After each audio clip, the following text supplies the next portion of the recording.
Hey guys, how's it going? Myron here, and today we're going to be going over how to farm in Outriders. I got 5 tips for you for how to get the most out of your time while you're grinding through this game.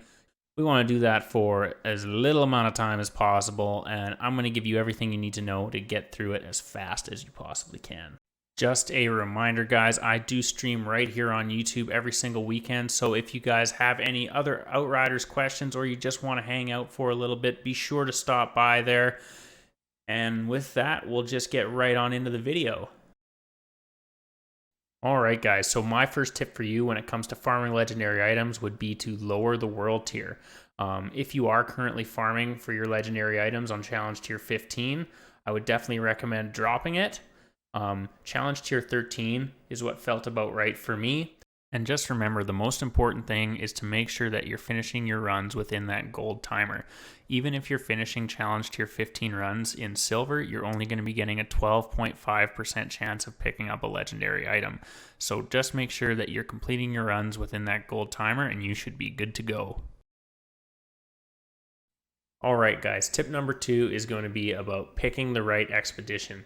There are 14 expeditions in the game, including the Eye of the Storm, and every time that you enter the menu to select a expedition, you are going to get to pick from 4 of those possible 14 expeditions.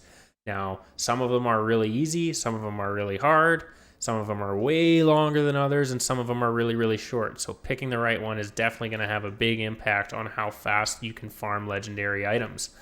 One of the best ones that I would recommend doing whenever you get it is Boomtown. It's the shortest one in the game. It's got a 6-minute, 46-second gold timer. It's fairly easy. It can be one of the more challenging ones to complete within that timer just because it's so short, but if that's something that you can do, that's definitely one of the ones you're going to want to pick every single time it comes up. Some other good options would be Chemplant. Coliseum's really good. The Drought Place is another good one. Stargrave, but just make sure that whenever you look in that menu, you're comparing all of the expeditions that you can take, and picking the shortest one usually is a good rule of thumb. Number 3 is going to be selecting the right talent nodes. Now, you might have noticed this already, but if you go through your talents, you're going to find that some of your talent nodes will actually increase your chance of finding certain types of items. So, for example, here you can see that this node is going to give me a 20% increased chance of finding shotgun drops, and if you move over here, you're going to find that this one is going to give me a 20% chance of finding assault weapons. Now, say I didn't want either of those. Say I actually was looking for a piece of armor and that's what I was farming for. I would want to turn both of these off to make sure that it's not just going to keep giving me shotguns over and over again, for example. Tip number 4 is going to be to play in a group.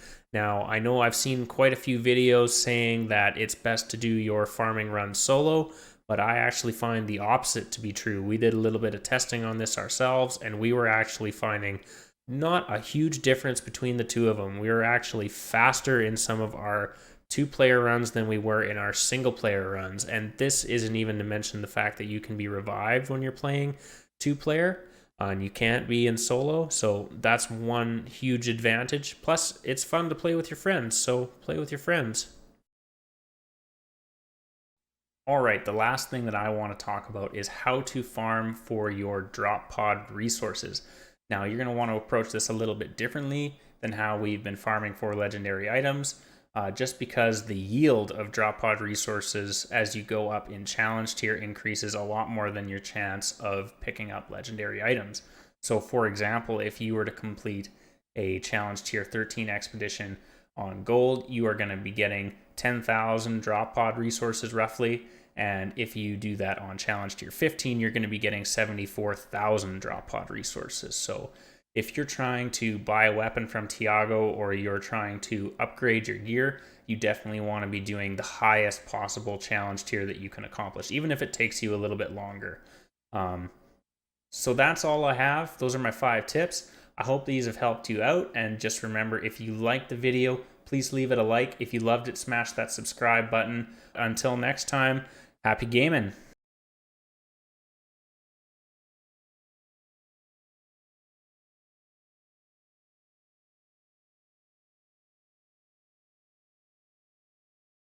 those are my 5 tips for how to farm in Outriders. If you liked the video and it's helped you out, please make sure to leave it a like.